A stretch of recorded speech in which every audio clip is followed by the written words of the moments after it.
In this video, we will be covering Le Chatelier's principle. Before we move on to the main topic of this video, we need to recall what equilibrium is. Dynamic equilibrium is when chemical processes occur at all times, but the rates at which these processes occur cancel each other out. The concentrations of reactants and products remains constant.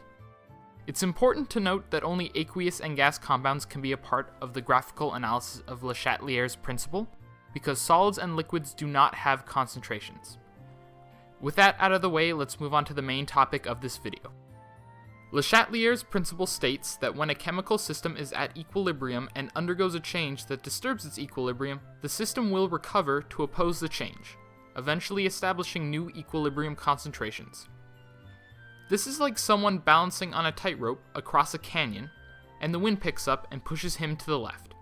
As a result, in order to stay on the tightrope with the new wind conditions, the tightrope walker will lean to the right to stay on the rope. In other words, the tightrope walker's equilibrium position has changed. Several things can disturb the equilibrium of a chemical reaction. Adding and removing chemicals will change the overall concentrations. Changing the temperature of a system affects the reaction rates of thermochemical reactions only. Lastly, changing the volume of the container will affect the concentration, but only for gases. All of these changes disturb equilibrium. Now let's take a look at some graphical examples of Le Chatelier's principle. We will first look at an example where chemicals are added to disturb the equilibrium. A, B, and C are used to represent different compounds. The y-axis represents concentration of the substances, and the x-axis represents time. In this scenario, the reactions are initially at equilibrium. Some of substance A is added into the system, indicated by the sharp increase in the concentration of A. In between the dotted line, all of the concentrations recover from the disturbance. After the second dotted line, the system has established new equilibrium concentrations.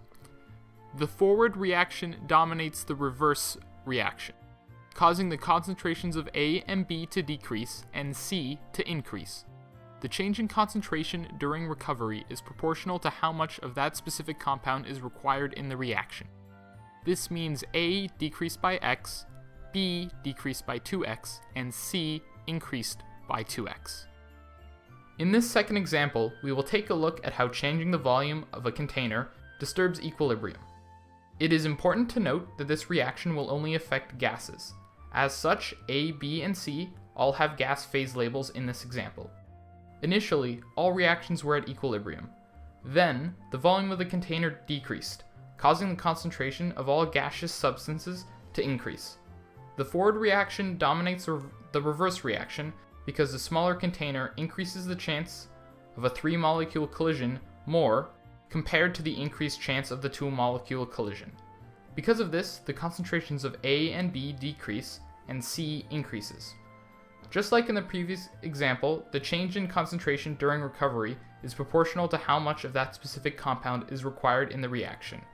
Eventually, the reaction establishes new equilibrium concentrations.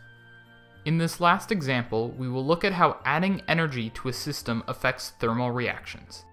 Adding or removing energy will only affect thermal reactions. In this example, energy will be added to the system. The change in energy is treated the same way as a change in concentration for a substance. The only difference is that the energy is not shown graphically. The energy is on the left side of the reaction. Because energy is increasing, we treat it like an increase in the concentration of a substance. This causes the forward reaction to dominate, causing concentrations of A and B to decrease and C to increase. Once again, the change in concentration during recovery is proportional to how much of that specific compound is required in the reaction. The reaction then establishes new equilibrium concentrations. That now ends the review on graphical analysis of Le Chatelier's principle. Thank you for watching.